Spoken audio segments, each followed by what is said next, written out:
Hello everyone, welcome to your own YouTube channel Study Zone with Shekhar sir. I pray today will be an auspicious day for you and full of energy.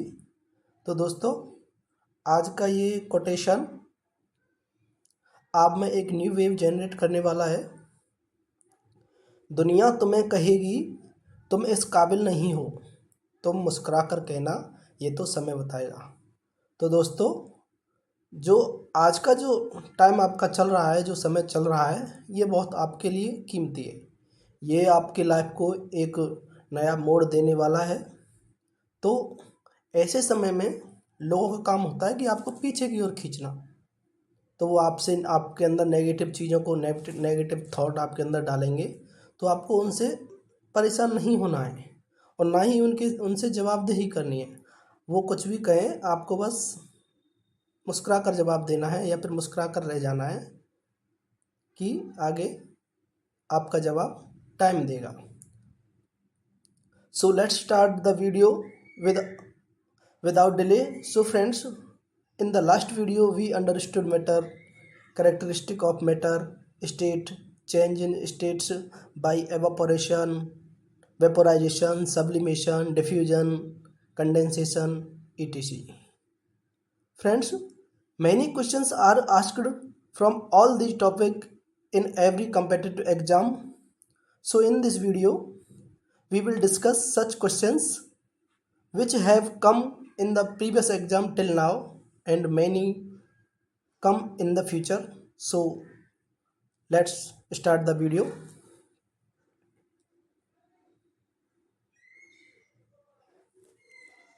पहला question है हमारा, plasma की चौथी अवस्था पदार्थ की चौथी अवस्था प्लाज्मा में कौन पाए जाते हैं? केवल अणु, आयन व इलेक्ट्रॉन, केवल गैस या न्यूट्रॉन? तो दोस्तों हमने पढ़ा था कि जो प्लाज्मा अवस्था होती है वो पदार्थ की चौथी अवस्था होती है। ये कैसे प्राप्त होती है?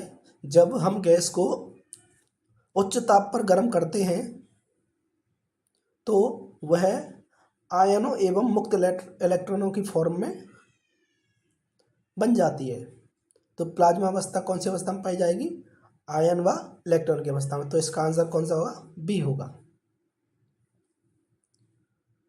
नेक्स्ट क्वेश्चन, किसी शुद्ध पदार्थ के पूरी तरह पिघलने तक उसका तापमान रहता है? बढ़ता रहता है, घटता रहता है, स्थिर रहता है, अनियमित रहता है? तो दोस्तों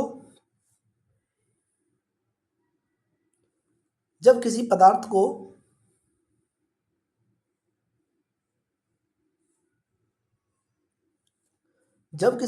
को हम पिघलाते हैं या गर्म करते हैं तो वो क्या है, जब जैसे मान लीजिए बर्फ़ ली हमने तो हम उसे गर्म करते हैं तो वो धीरे धीरे पिघलती है और पानी की फॉर्म में आने लगती है।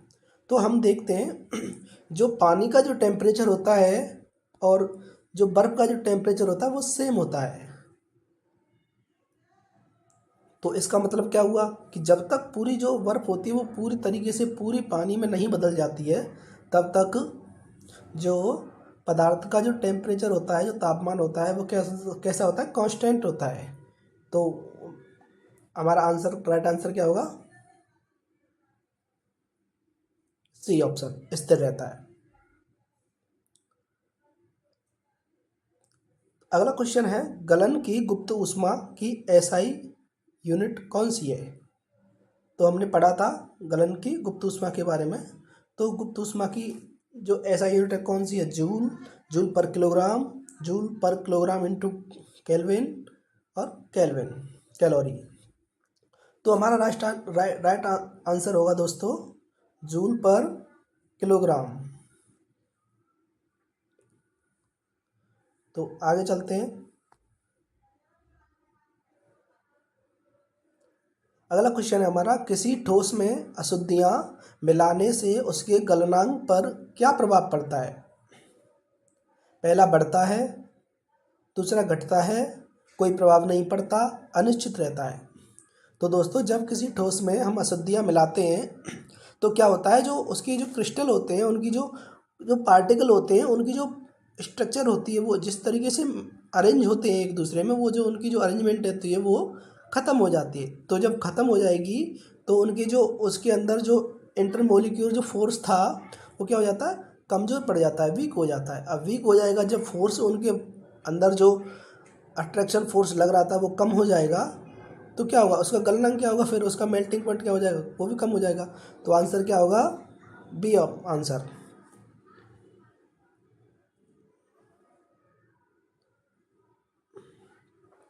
अगला क्वेश्चन है, पानी के लिए दबाव बढ़ने पर उसका गलनांक क्या होता है, बढ़ता है, घटता है, अपरिवर्तित रहता है, अनिश्चित रहता है।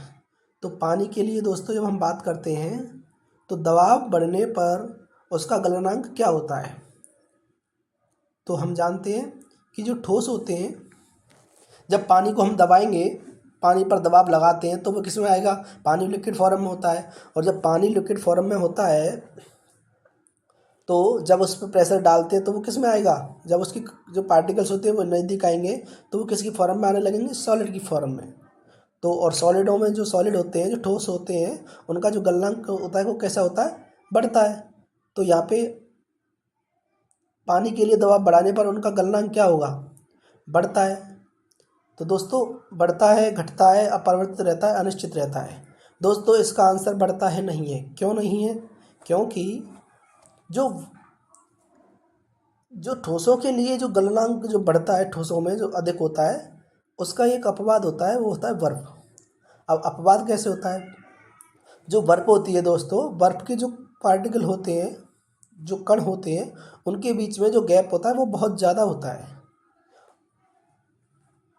अब गैप ज़्यादा होता है, वो ज़्यादा क्यों गैप होता है, फिर भी वो अब बात ये आएगी कि जो गैप ज़्यादा होता है वो ज़्यादा होता है तो ये फिर ठोस की फॉर्म में कैसे होती है गैस, ठोस की फॉर्म में कैसे आ जाती है बर्फ़, द्रव क्यों नहीं बनती है। तो उसका रीज़न ये होता है दोस्तों, जो जो बर्फ़ के जो कण हैं, बर्फ़ के जो अणु हैं, हाइड्रोजन एवं ऑक्सीजन हैं, तो वो एक दूसरे के मध्य हाइड्रोजन अंतराणुक बल से बंधे होते हैं, जो कि बहुत मजबूत होता है। तो दोस्तों इनके जो बर्फ़ होती है उसके जो कण होते हैं उनके बीच में गैप ज़्यादा होता है। अब गैप ज़्यादा होगा तो उनका घनत्व कम होगा, तो जो बर्फ़ होती है उसका घनत्व क्या होता है, कम होता है। इसीलिए तो बर्फ़ पानी में तैरती है। तो इसीलिए जब हम दबाव, पानी पर दबाव बढ़ाते हैं तो वो ठोस बर्फ़ बनती है। तो बर्फ़ का गलनांक कैसा होता है, कम होता है, क्यों क्यों क्योंकि उसके बीच में जो गैप ज़्यादा है, तो ज़्यादा है तो उसका गलनांक क्या होगा, कम होगा। तो इसका आंसर क्या होता है, घटता है। आंसर बी राइट आंसर है इसका। अगला क्वेश्चन है, अफॉर्मस ठोस का गलन व्यवहार सामान्य क्रिस्टलीय ठोस से भिन्न कैसे रहता है। अफॉर्मस का मतलब होता है दोस्तों, देखो दो प्रकार के ठोस पाए जाते हैं, एक अफॉर्मस ठोस और दूसरा होता है क्रिस्टल ठोस। जो क्रिस्टल ठोस होते हैं, क्रिस्टलीय ठोस होते हैं, उनमें क्या होता है, उनमें जो उसके पार्टिकल्स होते हैं, जो कण होते हैं, उनकी जो स्ट्रक्चर होती है वो कांस्टेंट होती है, मजबूत होती है, फिक्स होती है। जबकि जो अफॉर्मस ठोस होते हैं इनमें फिक्स नहीं होती है उनकी स्ट्रक्चर। ये जब हम इनको गर्म करते हैं तो सबसे पहले क्या होता है, ये नरम होते हैं, उसके बाद में आगे की प्रोसेस होती है। तो इसमें तो इस क्वेश्चन को देखते हैं, अफॉर्मस ठोस का गलन व्यवहार सामान्य क्रिस्टलीय ठोस से किसमें भिन्न होता है। पहला ऑप्शन है सटीक अकाल ताप पर पिघलता है, अनिश्चित ताप है अनिश्चित, सटीक अनिश्चित ताप पर पिघलता है, पिघलने की सीमा पर धीरे धीरे नरम होते हैं, कभी नहीं पिघलता, ठोस जैसा ही कठोर बने रहता है। तो इसका राइट आंसर होगा बी, पिघलने की सीमा पर धीरे धीरे नरम होते हैं। अभी बताया ना मैंने कि जो अफॉर्मस ठोस होते हैं वो जब हम उन्हें गर्म करते हैं तो वो क्या होते हैं, पहले नरम होते हैं। चलिए आगे देखते हैं। अगला क्वेश्चन है हमारा, गलन के दौरान निम्न में से कौन सा भौतिक गुण मुख्यतः बढ़ता है जब तापमान स्थिर हो। तो तापमान बढ़ता है गलन के दौरान, द्रव्यमान, आंतरिक ऊर्जा या पोटेंशियल ऊर्जा या घनत्व। तो दोस्तों गलन के दौरान निम्न में से कौन सा भौतिक गुण, जब कोई प्रोसेस, जब ठोस गल रहा होता है तो क्या उसका तापमान बढ़ता है, नहीं। क्यों नहीं बढ़ता, क्योंकि जो ऊर्जा दी जा रही है वो उसके कणों को, जो कणों के जो बीच में जो बल लग रहा है, जो उनके बीच जो मजबूती है, जो बॉन्डिंग है, उसे तोड़ने में दी जा रही है, ना कि तापमान बढ़ाने में। दूसरा, द्रव्यमान बढ़ेगा, द्रव्यमान तो नहीं बढ़ेगा। तीसरा, आंतरिक ऊर्जा बढ़ती है, पोटेंशियल ऊर्जा बढ़ती है। जब हम उन्हें गर्म करते हैं तो जो ऊष्मा दी जाती है वो उसके कणों को जाती है, उसके बीच जो उनकी जो पोटेंशियल ऊर्जा है वो बढ़ती है। तो राइट आंसर इसका होगा सी। आगे, यदि किसी बर्फ की गुप्त ऊष्मा 3.34 इंटू 10⁵ जूल पर किलोग्राम है तो 5 किलोग्राम बर्फ को पूरा पिघलाने के लिए आवश्यक कितनी ऊर्जा की ज़रूरत होगी। तो देखिए दोस्तों, चलिए इसे करते हैं। तो यहाँ पे हम देखते हैं कि जो हमारे जो गुप्त ऊष्मा का सूत्र होता है, गलन की जो गुप्त ऊष्मा होती है वो उसका सूत्र होता है, हमने पढ़ा था Q बराबर M इंटू L। ठीक है, तो यहाँ पे हमसे वो देखो M का मान दे रखा है हमारे लिए और L का मान दे रखा है, और किसका मान निकालना है, जो आवश्यक ऊर्जा है उसका मान निकालना है। तो Q का मान कैसे निकालेंगे हम, Q बराबर M का मान कितना है 5 इंटू गुप्त ऊष्मा कितनी है 3.34 इंटू 10⁵ जूल पर किलोग्राम। तो दोस्तों, जब इसे हम सॉल्व करते हैं तो हमारा जो आंसर आता है वो आता है 6.68 इंटू 10⁵ जूल। एक बार और करके देख लेते हैं इसे। हाँ, यही आ रहा है, पहला आंसर है। तो चलिए आगे स्टार्ट करते हैं। अगला क्वेश्चन है, क्वथन की अवस्था कब प्राप्त होती है। क्वथन का मतलब होता है सामान्यतः उबलना। तो पहला ऑप्शन, जब द्रव का तापमान वातावरण के बराबर हो, जब द्रव का वाष्प दाब वायुमंडलीय दाब के बराबर हो, जब द्रव पूरी तरह ठंडा हो जाए, जब द्रव में कोई बुलबुला ना हो।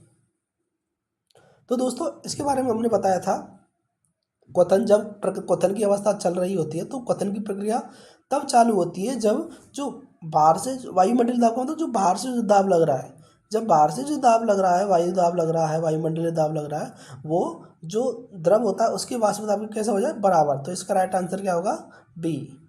इसके लिए हमने बताया था, वीडियो में सब कुछ बताया था, आप जाके देख सकते हैं प्रीवियस वीडियो। अगला क्वेश्चन है, क्वथन और वाष्पीकरण में मुख्य अंतर क्या है। क्वथन केवल सतह पर होता है, वाष्पीकरण पूरे द्रव में होता है। तीसरा ऑप्शन है हमारा, क्वथन पूरे द्रव में होता है, वाष्पीकरण केवल सतह पर होता है।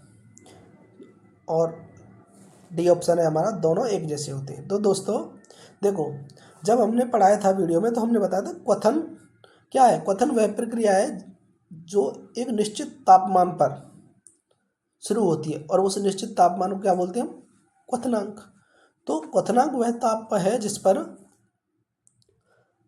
जो क्वथन है वो स्टार्ट होता है या बॉइलिंग स्टार्ट होती है।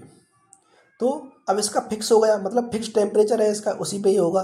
तो अब इसका फिक्स टेम्परेचर होता है, तो कहने का मतलब, और ये प्रक्रिया पूरे द्रव में होती है, पूरे पदार्थ में होती है, तब स्टार्ट होती है जब जो पूरा पदार्थ है वो दूसरी स्टेट में चेंज हुआ है। मतलब जब हम पानी को उबाल रहे हैं तो ये तब स्टार्ट होगी जब पानी पूरा गैस में बदल जाएगा।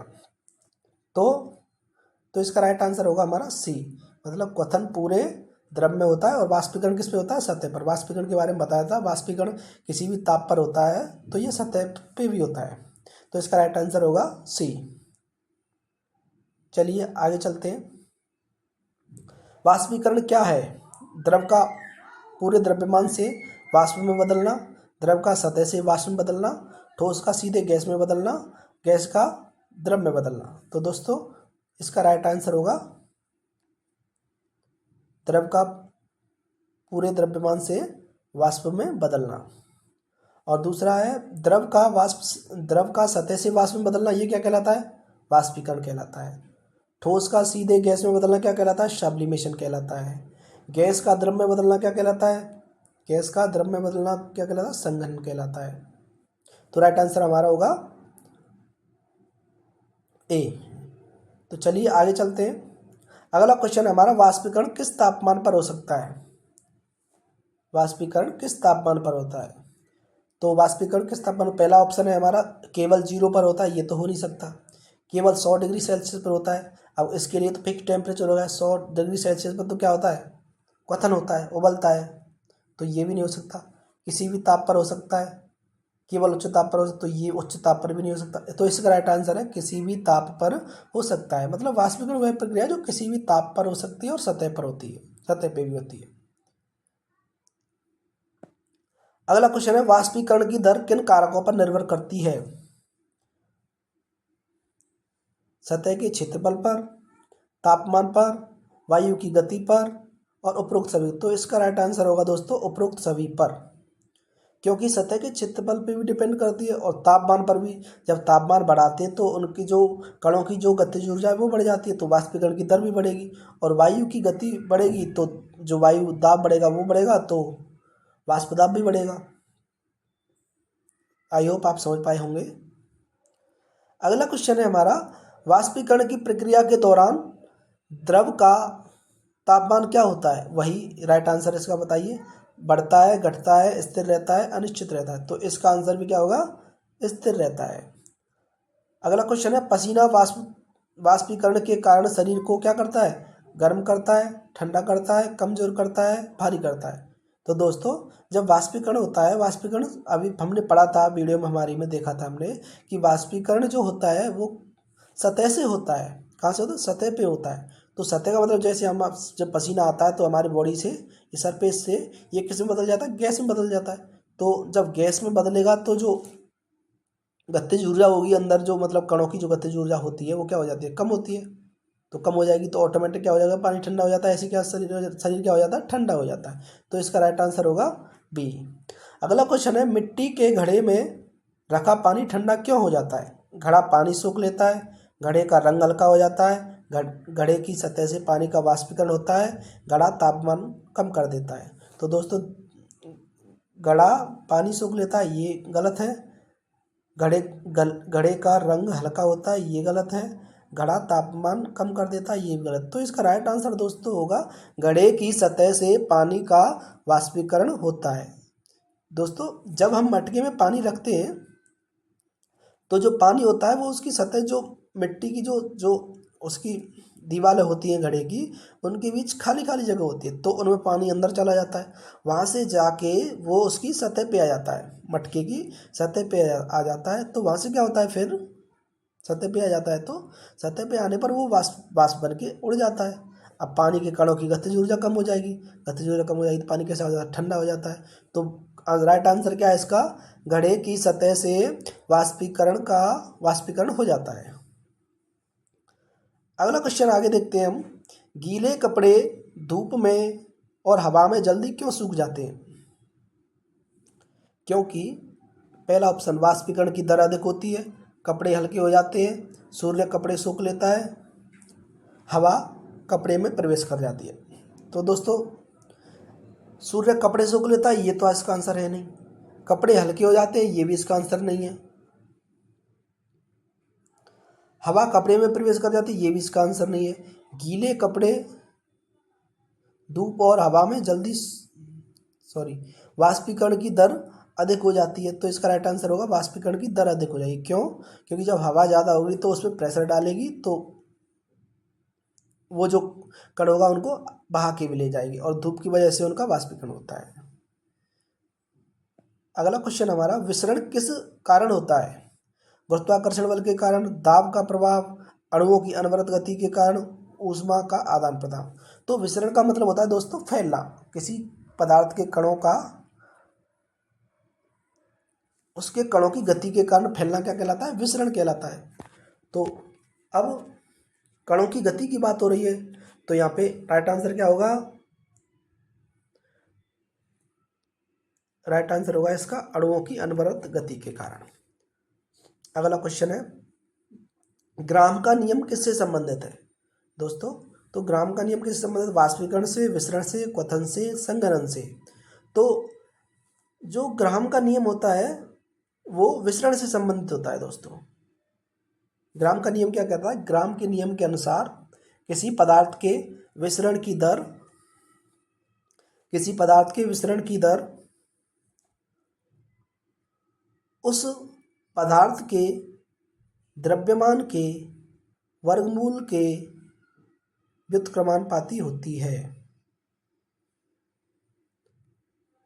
ग्राम का नियम क्या है? किसी पदार्थ के विसरण की दर उस पदार्थ के द्रव्यमान के वर्गमूल के व्युत्क्रमानुपाती होती है। तो अब ये जो ग्राम का नियम है किससे संबंधित हो गया? विसरण से संबंधित। तो इसका राइट आंसर क्या होगा? बी। अगला क्वेश्चन है,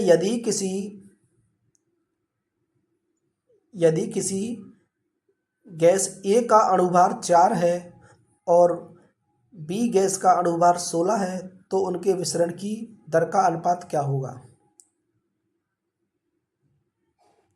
तो दोस्तों इसको देख लेते हैं हम यहाँ पे। तो पहला ऑप्शन है 1:2, दूसरा ऑप्शन है 2:1, 1:4, 4:1। तो देखो दोस्तों, अभी हमने बताया था कि किसी पदार्थ के विसरण की जो दर होती है वो उस पदार्थ के द्रव्यमान के वर्गमूल के क्या होती है? व्युत्क्रमानुपाती होती है। तो दोस्तों देखो, मान लो ए गैस का द्रव्यमान क्या है,